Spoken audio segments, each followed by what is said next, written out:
आता असे तयारी सगळेच करतात, पण त्यांना ती जागा मिळायला पाहिजे.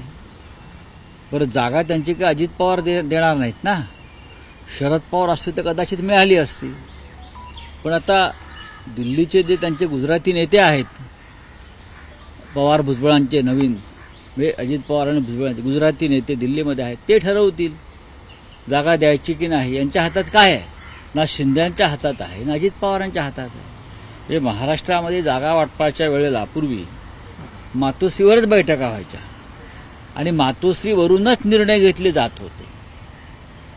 आता शिंदेना दिल्लीत जावं लागतं, आता अजित पवारांना दिल्लीत जाऊन बसावं लागतं, आता श्रीमंत छत्रपती उदयनराजे भोसले यांना दिल्लीत जावं लागतं.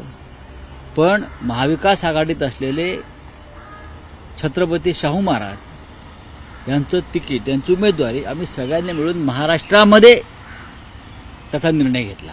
हा एक फरक तुम्ही समजून घेतला पाहिजे. आम्हाला दिल्लीत जावं लागत नाही.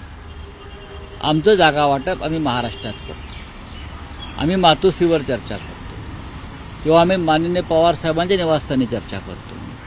कारण हे राज्य आमचं आहे आणि हे नेतृत्व या राज्यात आजही पवार ठाकरे यांच्याकडेच आहे, ते राहील.